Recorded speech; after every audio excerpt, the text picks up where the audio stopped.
नमस्कार, जोमिन में आपका स्वागत है। इस कार्यक्रम में हम किसी एक खास मुद्दे या टॉपिक विषय को लेकर उसे विस्तार से और गहराई से समझने की कोशिश करते हैं। आज हम इसमें जो टॉपिक या जो विषय ले रहे हैं वो उसका संबंध देश की अर्थव्यवस्था से है। इसी महीने कुछ दिन पहले रिजर्व बैंक ऑफ इंडिया ने 5 सर्वेक्षण अलग अलग 5 सर्वेक्षण रिपोर्ट एक साथ जारी की और उसे हम कह सकते हैं कि वो एक तरह से आईना है। आज हमारी जो इकोनॉमी है, जो अर्थव्यवस्था है, हमारी जो माली हालत है उसकी आज हम लोग यही समझने की कोशिश करेंगे कि इस आईने में हमारे देश की जो इकोनॉमी है उसकी सूरत कैसी दिख रही है। इसके लिए हमारे साथ हमारे सहकर्मी स्वराज एक्सप्रेस के न्यूज एडिटर विप्लव राही जी होंगे। विप्लव राही इकोनॉमिक्स के विद्यार्थी रहे हैं और बिजनेस जर्नलिज्म करने का इनका बहुत लंबा अनुभव है, तो ये जो कारोबार से संबंधित जो स्थितियां होती हैं इसे ये बेहतर समझते हैं। विप्लव, रिजर्व बैंक के सर्वे को थोड़ी देर के लिए हम लोग अभी दीगर कर दें। आप तो लगातार दिन भर खबरों से जुड़े रहते हैं, आपके पास आर्थिक खबरों में आपकी खास दिलचस्पी भी रहती है। जो खबरें आपके पास आती हैं उससे अगर एक सामान्यतः कहा जाए देश की अर्थव्यवस्था की कैसी सूरत, कैसी हकीकत आपके दिमाग में है, अगर आप दर्शकों के साथ शेयर करना चाहें। सत्येंद्र जी, देखिए ये जो आर्थिक आंकड़े हैं वो कई बार लोगों को अबूझ लगते हैं, समझने में मुश्किल लगते हैं और सब उसको नहीं समझते। लेकिन एक चीज़ जो हर व्यक्ति समझ रहा है वो ये है कि उसके आर्थिक हालत दिनों दिन बिगड़ती जा रही है और वो रोज़गार के मोर्चे पर, आमदनी के मोर्चे पर हर तरह से ख़राब हालत में है। और ये किसी भी आप आंकड़े में देखें, किसी भी ऐसे अर्थव्यवस्था से जुड़ी, रोज़गार से जुड़ी, पढ़ाई लिखाई से जुड़ी तमाम खबरों में ये संकेत मिलते हैं कि हर तरह के इंस्टीट्यूशंस की हालत ख़राब है और उन इंस्टीट्यूशंस से जुड़े हुए व्यक्तियों की हालत ख़राब है। खेती बाड़ी में लोग परेशान हैं। तो चौतरफा एक गिरावट का माहौल है। जो ग्रॉस डोमेस्टिक प्रोडक्ट के ग्रोथ रेट के जो ताज़ा आंकड़े, जैसे नारायण मूर्ति ने भी कह दिया कि 1947 से भी बुरी हालत हो सकती है हमारी ग्रोथ रेट गिरने के मामले में, या क्रेडिट ऑफ टेक नहीं है, कर्ज लेने के लिए कंपनियां तैयार नहीं हैं। पिछले 1.5 साल में बड़ी कटौती 250 बेसिस पॉइंट की आरबीआई कर चुका है रेट कट के जरिए। उसके बावजूद क्रेडिट ऑफ टेक जो है लोएस्ट लेवल पर है, यानी कि कंपनियों को कर्ज लेने की कोई दिलचस्पी नहीं है क्योंकि डिमांड नहीं है। तो ये एक दुष्चक्र बना हुआ है जो लगातार और रसातल की तरफ खींच रहा है इकोनॉमी को। और इस जो नीचे की तरफ धकेलने वाली ताकतें अर्थव्यवस्था में काम कर रही हैं, इनको काउंटर करने का, बैलेंस करने का कोई प्रयास दूसरी तरफ से, यानी सरकार के फिस्कल पॉलिसी के जरिए, मॉनेटरी पॉलिसी में तो उन्होंने जितना कर सकते थे करके बहुत कुछ देखा है, उससे कुछ खास हासिल हो नहीं रहा अभी तक जो समझ में आया। फिस्कल साइड पे उन्होंने खास कुछ किया नहीं है और ये एक बहुत बड़ा कारण बना हुआ है कि अर्थव्यवस्था लगातार जिस दिशा में, नीचे की दिशा में जो चल रही है, जो कोविड से पहले भी चल रही थी और कोविड के समस्या ने उसको और एग्रेवेट कर दिया, बढ़ा दिया है।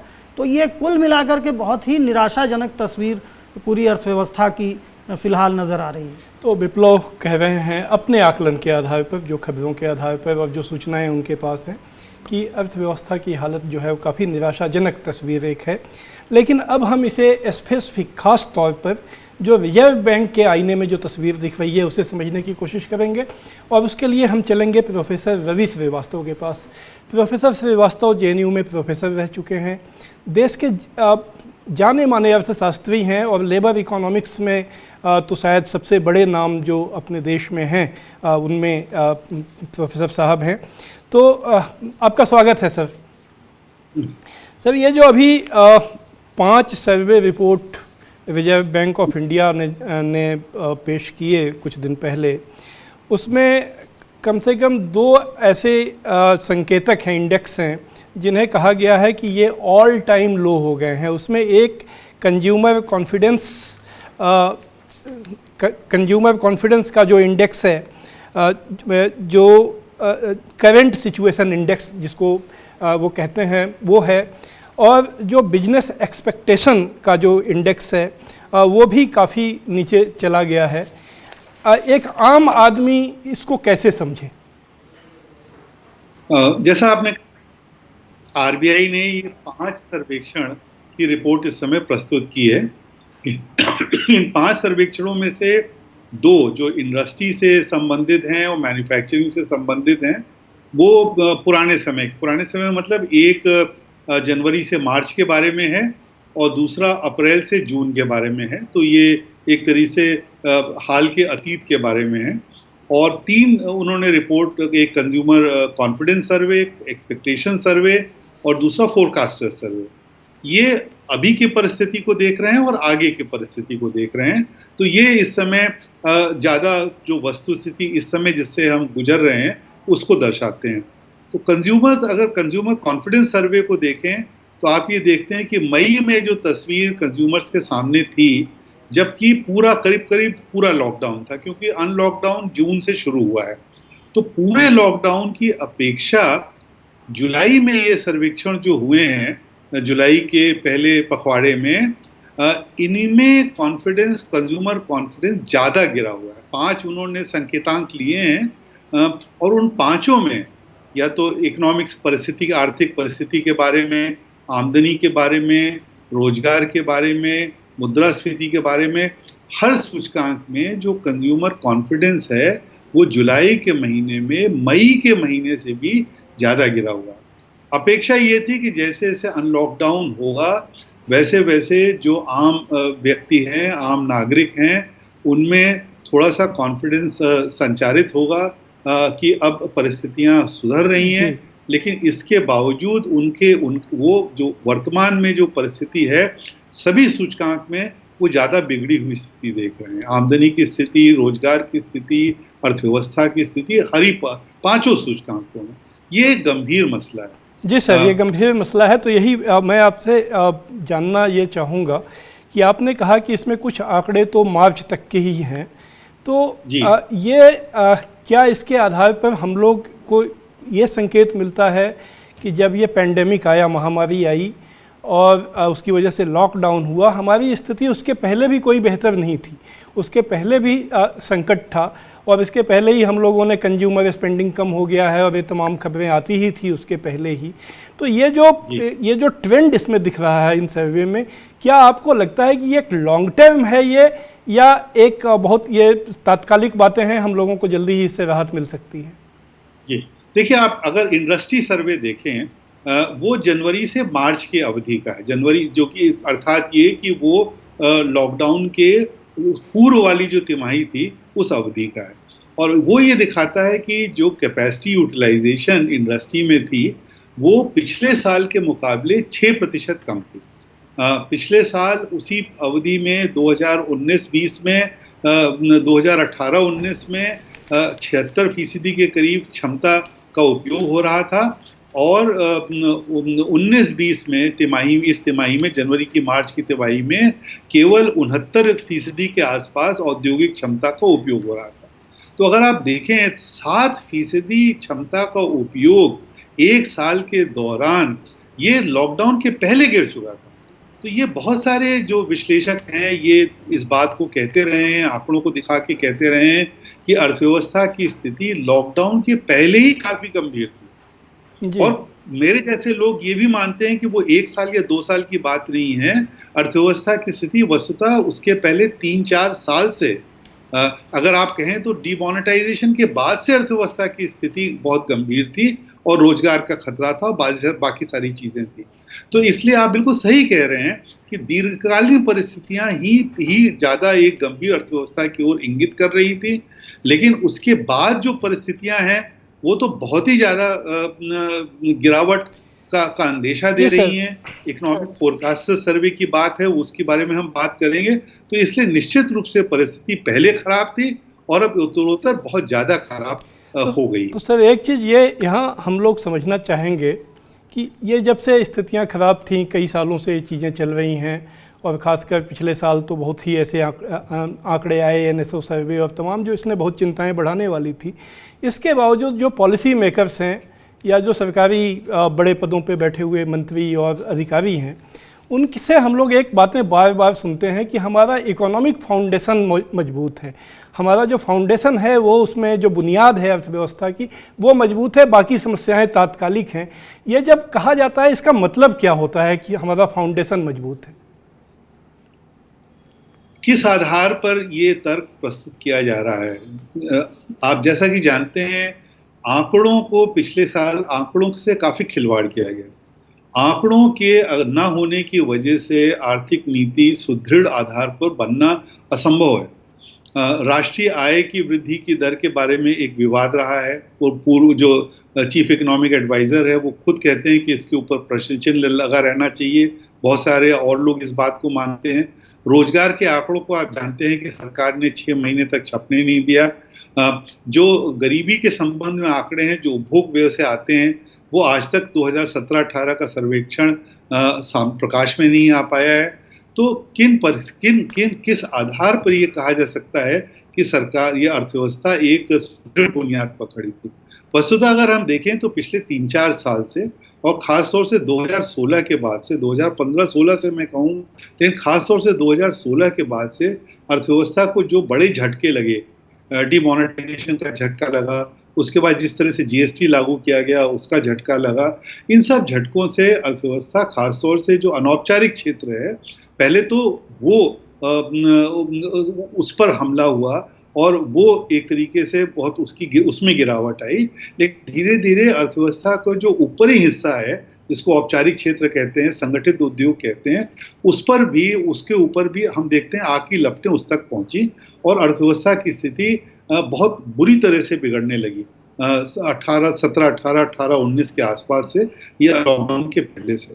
तो सुदृढ़ बुनियाद की परिस्थिति जरूर 2015-16 में थी, जबकि वैश्विक स्तर पर भी ऐसी परिस्थितियां थी कि एक सुदृढ़ अर्थव्यवस्था बनाई जा सकती थी।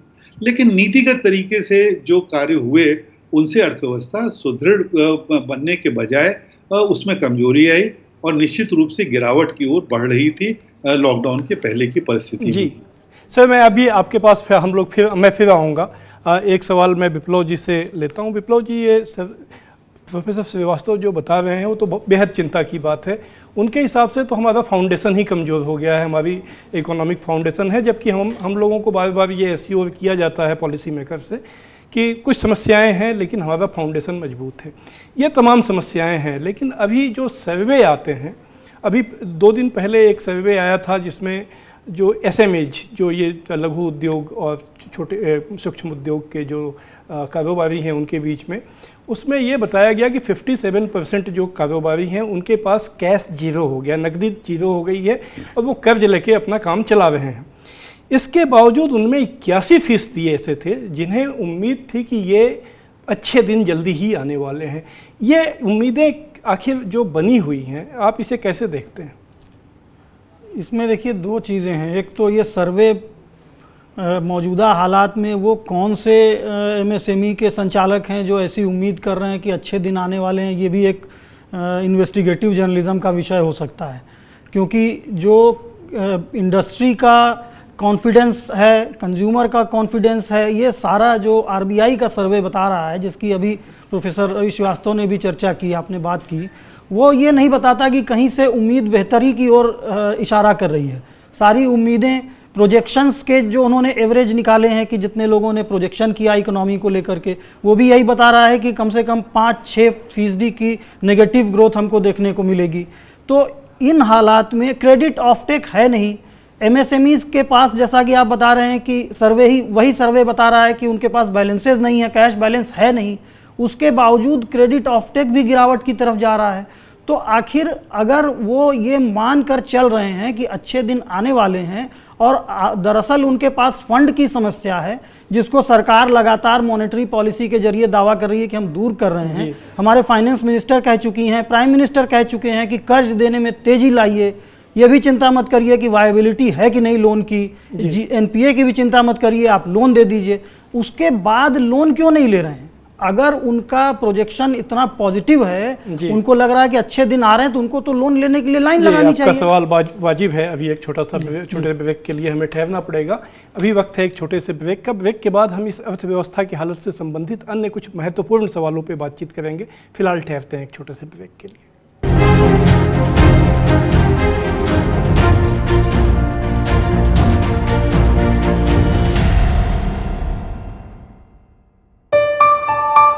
चलो इतिहास के कुछ पन्ने पलटते हैं। चलो उस दौर में कुछ दूर चलते हैं। हो बात ग्वालियर की या हो कहानी मुमताज की, बेगम नवाब की झलकियां या हो बात काले ताज की, हर तरफ पसरा यहाँ इतिहास है। यूं ही नहीं कहते सभी, मध्य प्रदेश तो कुछ खास है। वक्त के निशान।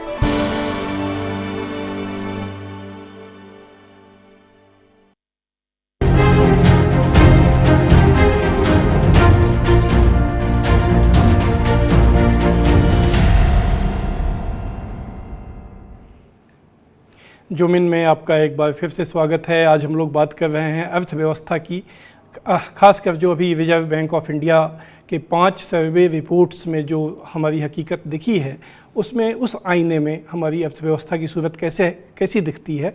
और इसे ही और आगे समझने के लिए हम चलेंगे प्रोफेसर रवि श्रीवास्तव के पास, जो लगातार हमारे साथ जुड़े हुए हैं। प्रोफेसर श्रीवास्तव, एक बात अभी यह कही जा रही है कि तमाम तो जगहों पर जो संकेत हैं वो मायूसी पैदा करने वाले हैं, लेकिन एक सेक्टर ऐसा है जो सिल्वर लाइनिंग है और एक तरह से कहा जा सकता है कि उसमें चमक दिख रही है, वो है एग्रीकल्चर। इस बार जो बुआई होती है वो एवरेज से ज़्यादा हुई है। जो सरकार ने प्रधानमंत्री गरीब कल्याण योजना के तहत जो अनाज और पैसे भेजे, इसकी वजह से गांव के लोगों में या मनरेगा के काम की वजह से वहाँ पैसा पहुँचा है, लोगों की एक तरह से आमदनी संभली है। और प्रधानमंत्री किसान योजना का जो पैसा 2 किस्तों में अभी गया है लॉकडाउन के बाद, उसने ग्रामीण व्यवस्था में एक तरह से एक ऐसी स्थिति पैदा की है जिसकी वजह से एग्रीकल्चर एक ऐसा इंजन हो सकता है जो इस बदहाली से हम लोगों को खींच ले। क्या आपको ऐसा लगता है? तो 2 बातें हैं। एक तो जहां तक कृषि की बात है, निश्चित रूप से कृषि पर जो असर पड़ा है लॉकडाउन का, वो उतना गंभीर नहीं पड़ा है जितना कि गैर कृषि अर्थव्यवस्था को पड़ा है, लेकिन असर पड़ा है। जितने शोध अब तक हुए हैं, जो आंकड़े इकट्ठे हुए हैं, वो बताते हैं कि कृषि के कई ऐसे क्षेत्र हैं जिनके ऊपर काफ़ी ऋणात्मक असर लॉकडाउन के बाद की परिस्थितियां को पड़ा है, क्योंकि वो बाजारें ख़त्म हो गई हैं। कृषि सिर्फ फसल वाली कृषि तो है नहीं, सिर्फ क्रॉप सेक्टर नहीं है, उसमें लाइफ स्टॉक का, उसमें फॉरेस्ट्री का, उसमें फिशरीज़ का एक बड़ा योगदान है। फिशरीज़ का मार्केट कम हो गया है, आप जैसा जानते हैं दुग्ध उत्पादन का बाज़ार बहुत कम हो गया है, दूध के दाम कम हो गए हैं। और उसी तरह से जो कृषि क्षेत्र में जो लोग फूलों का उत्पादन करते हैं, बहुत सारे ऐसे सब सेक्टर्स हैं जिनमें मांग कम हुई है। तो ऐसा नहीं है कि कृषि पर असर नहीं पड़ा है। दूसरी बात, जहाँ तक ग्रामीण परिवारों का सवाल है, ये फिर एक बार सही बात है कि ग्रामीण परिवारों तक सरकार के गरीब कल्याण योजना की जो पहुंच रही है या मनरेगा की जो पहुंच रही है, वो शहरी परिवारों की अपेक्षा थोड़ी ज़्यादा रही है। लेकिन जो बड़े सर्वेक्षण हैं, और हाल में एक बहुत बड़ा सर्वेक्षण कुछ एजेंसियों ने मिलकर करीब 35,000 परिवारों का सर्वेक्षण किया, जिसमें ग्रामीण और शहरी परिवारों का दोनों का सर्वेक्षण है। और वो सर्वेक्षण ये दिखा रहे हैं कि अगर उनकी स्थिति देखें कि किस स्थिति में ग्रामीण परिवार हैं और शहरी परिवार हैं, तो दोनों में बहुत अंतर नहीं है। ग्रामीण परिवार आज भी संकट के दौर से गुजर रहे हैं, बहुत ज़्यादा अंतर नहीं है। तो कुल मिला के हम ये कह सकते हैं कि कृषि के ऊपर प्रहार उतना ज़्यादा नहीं हुआ है जितना गैर कृषि क्षेत्रों पर हुआ है। ये हम कह सकते हैं कि ग्रामीण इलाकों में सरकार के गरीब कल्याण योजना की पहुंच थोड़ी ज़्यादा रही है शहरी इलाकों, लेकिन संकट ग्रामीण परिवारों के ऊपर भी है और जो शहरी परिवार हैं उनके ऊपर भी है, कृषि क्षेत्र पर भी है, गैर कृषि क्षेत्र पर भी है। ये समझना कि ये संकट कृषि क्षेत्र पर नहीं है, ये बिल्कुल गलत होगा। सर, आप शायद उस सर्वे का जिक्र कर रहे थे जो CSDS लोक नीति ने गांव कनेक्शन के साथ किया है। अगर मैंने ठीक से समझा, उसमें बहुत बुरी तस्वीर आई है गांव के। ऐसा भी कहा गया है कि बड़ी संख्या में 40% या 45% ऐसे फैमिलीज थी जिनको कई दिन तक जिन्होंने भोजन नहीं किया इस लॉकडाउन और इसके बीच में। लेकिन उसी सर्वे में मैं थोड़ा सा जो सवाल का ट्रैक है वो चेंज कर रहा हूँ। उसी सर्वे में कहा गया है कि 72% लोग सरकार ने जिस ढंग से इस संकट को संभाला उससे वो संतुष्ट हैं और उन्हें उनका पूरा भरोसा है कि उन 72% लोगों का कि इस संकट से भारत को निकालने में मौजूदा सरकार सक्षम है। अब ब्रेक पर जाने के पहले हमने एक ऐसा ही सवाल अपने सहकर्मी विप्लव जी से पूछा था, जिसमें जिन SMEज के पास 57 SMEज% जो हैं ऐसे जिनके पास कैश बिल्कुल ख़त्म हो गया है, उनमें भी बड़ी संख्या ऐसी है और कुल SMEज में 81% ऐसे हैं जो मानते हैं कि अच्छे दिन जल्दी आने वाले हैं, मतलब वो होपफुल हैं अगले आने वाले सिचुएशन में।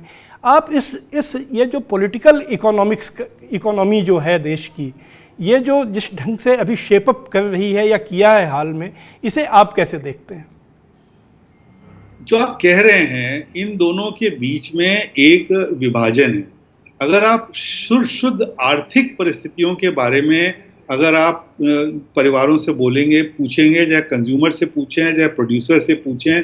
देखिए, आपने एक स्मॉल स्केल इंडस्ट्री सर्वे के बारे में बताया। ऑल इंडिया मैन्युफैक्चरर्स ऑर्गेनाइजेशन ने कुछ समय पहले एक बड़ा व्यापक सर्वेक्षण किया था लघु उद्योगों का, जिसमें 35% लघु उद्योग ने तो कहा कि हम तो नष्ट हो गए हैं, हम उठ के खड़े नहीं हो सकते। और केवल उतने ही करीब 1/3 के करीब थे जो ये कह रहे थे कि हम आगे हो सकता है कि हमें कुछ हम समृद्धि देख पाएं। तो जो परिस्थिति है वो अगर आर्थिक कारणों पर या आर्थिक परिस्थिति को आप देखेंगे तो एक तस्वीर उभर कर आती है। लेकिन अगर आप ये देखेंगे कि जो पॉलिटिकल नैरेटिव है उसको उन्हीं लोगों ने कैसे कंज्यूम किया और उनका कैसा रिस्पॉन्स है, तो आप ये देखेंगे पॉलिटिकल रिस्पॉन्स में उनको लगता है हाँ जो कुछ हो रहा है वो हो तो रहा ही है और इसके अलावा क्या हो सकता था। तो ये एक डिसजंक्चर है पॉलिटिकल नैरेटिव के कंजम्पशन में और इकोनॉमिक जो परिस्थितियां हैं उनके बारे में उनका विश्लेषण जो आदमी अपनी परिस्थिति से खुद देख रहा है, चाहे वो रोजगार की परिस्थिति हो, चाहे अर्थव्यवस्था की परिस्थिति हो। तो ये मैं कहूँगा कि ये पॉलिटिकल नैरेटिव का जो कंजम्पशन है वो एक खास तरीके से हो रहा है और इसी कारणवश हम शुरू से ही देख रहे हैं जिस तरह से अप्रवासियों की स्थिति से निपटा गया, तो सरकार में ये कॉन्फिडेंस था कि हम निपट भी लेंगे और उसका कोई पॉलिटिकल फॉल आउट नहीं हुआ। जी सर, समय की तो कमी है। मैं अभी हमारे पास आपसे तो जानने के लिए हमेशा ही काफ़ी सवाल रहते हैं और हम वो जिज्ञासाएं बनी रहती हैं, लेकिन आज आपने अपना समय दिया, इसके लिए आपका बहुत बहुत धन्यवाद। आपने बहुत एक पूरे पर्सपेक्टिव में हमें समझने में मदद की जो स्थितियाँ हैं और जो सवाल हम लेकर हाजिर हुए थे। विप्लव जी, ऐसा लगता है प्रोफेसर साहब की बात को सुनकर कि इकोनॉमिक्स और पॉलिटिक्स का संबंध टूट गया है। ये आप एक पत्रकार के रूप में और एक आर्थिक जानकार के रूप में भी, क्या आप पहले तो इस आकलन से सहमत हैं, और अगर आप सहमत हैं तो आखिर यही ऐसा हमेशा होता है या ये अभी की एक कोई खास परिस्थिति है? नहीं, ये बात तो सही है कि जो अर्थव्यवस्था की हालत है कोविड से पहले से चली आ रही है। पिछले साल से हम लोग देख रहे हैं सितंबर से कि बंदियां हो रही थी, कई प्लांट बंद हो रहे थे क्योंकि डिमांड नहीं है। उसके बावजूद जो पॉलिटिकल यूफोरिया एक तरह का क्रिएट किया जाता है नेतृत्व को लेकर के, उसके अंदाज को लेकर के, वो अपनी तरह बदस्तूर जारी है। अब ये इसमें एक तरफ जो आर्थिक गैप है, अर्थव्यवस्था को जिस तरह से चलना चाहिए वो नहीं चल पा रही है, लेकिन दूसरी तरफ जो पॉलिटी है, जो पॉलिटिक्स है, वो वहाँ भी एक गैप है। जो अल्टरनेटिव नैरेटिव है, जो दूसरा नैरेटिव है कि ये ठीक नहीं हो रहा है, वो लोगों तक उस तरह से पहुँच नहीं पा रहा है जैसे पहुँचना चाहिए। तो ये गैप इसी वजह से है शायद, क्योंकि लोग बहुत परेशानी में हैं, मुश्किल में हैं, लेकिन अपनी मुश्किल के लिए वो राज्य व्यवस्था को, उसको चलाने वालों को किस हद तक जिम्मेदार माने या कुछ और कारणों को जिम्मेदार माने, इसको देखकर कभी कभी वो उस दौर की बातें पढ़ी हुई याद आती हैं कि किस तरह से हिटलर के दौर में तबाही आर्थिक मंदी एक वो दौर भी देखा और उसके लिए जिम्मेदार आपने किसी और को ठहरा दिया। तो कई तरह के नैरेटिव्स इस समय भारतीय समाज में चल रहे हैं, जिसके कारण ये गैप, ये डिस्कनेक्ट बना हुआ है। ये डिस्कनेक्ट अभी तो दिखाई देता है, इसमें कोई शक नहीं कि जो आदमी बर्बाद है वो भी कहता है कि सरकार अच्छा कर रही है, वो अपनी बर्बादी को सरकार के काम से जोड़ कर नहीं देखता है। लेकिन ये कब तक ऐसे चलता रहेगा ये कहना मुश्किल है, क्योंकि उम्मीद की जानी चाहिए कि देर सवेर लोग इस बात को महसूस करने लगेंगे कि केवल किसी खास तरह का, किसी मजहबी या किसी और आधार पर एक उन्माद पैदा करने वाले नारों या एक सुखोन्माद, यूफोरिया पैदा करने वाले नारों के बल पे उनकी रोजी रोटी नहीं चलने वाली है, रोज़गार नहीं चलने वाला है, उनके बच्चों की पढ़ाई लिखाई, ये सारी चीज़ें जो दरअसल उसके जीवन को प्रभावित करती हैं, उस पर कभी ना कभी उनका ध्यान लौटेगा ज़रूर। और ये जो हालात जिस तरह से बिगड़ रहे हैं, ये भी लगता है कि हो सकता है हम जैसा सोच रहे हैं उससे ज़्यादा जल्दी वो उन असली मुद्दों की तरफ लोग लौटने लगें। और जब लोग लौटने लगेंगे तो ये फॉल्स नैरेटिव बनाने की जो कोशिशें हैं वो शायद तब उतनी कामयाब नहीं होंगी जैसी आज नज़र आ रही हैं। तो आज हम लोगों ने देश की अर्थव्यवस्था को समझने और उसकी जो संकेत हैं, जो सर्वे रिपोर्ट्स से मिली है, आरबीआई के सर्वे हैं, आरबीआई की आंकड़ों को हमेशा ही हम लोग ऑथेंटिक मानते हैं कि यानी वो सच्चाई है, वही हकीकत है। और वो हकीकत जो है वो बहुत ही एक तरह से भयावह है, डराने वाली है, क्योंकि उसमें अब 5 सर्वे रिपोर्ट में एक भी ऐसी रिपोर्ट नहीं है जो एक उम्मीद जगाती हो। वो सारी रिपोर्ट्स ऐसी हैं, जो सारे इंडेक्स ऐसे हैं जो बताते हैं कि अर्थव्यवस्था तेज़ी से नीचे जा रही है।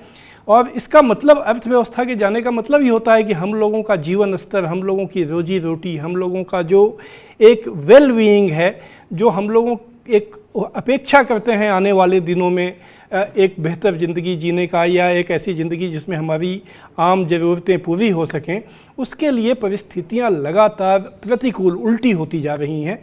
अब इस हालात को के लिए क्या समाधान है, कैसे इसके ऊपर कोई एक ऐसा डिस्कोर्स, कोई चर्चा शुरू की जाए जिससे कि इसके लिए जो कदम होने चाहिए वो देश में जो लोग सरकार चला रहे हैं, जो लोग पॉलिसी मेकर्स हैं, उनकी प्रायोरिटी में आए, क्योंकि अभी वो लगता नहीं है कि ये उनकी प्राथमिकता में है। ये मुख्य सवाल है। ये आने वाले अपने कार्यक्रमों में हम कोशिश करेंगे कि इन चर्चाओं को और आगे बढ़ाएं। फिलहाल आज इतना ही। जुमिन के अगले अंक में मुलाकात होगी। नमस्कार।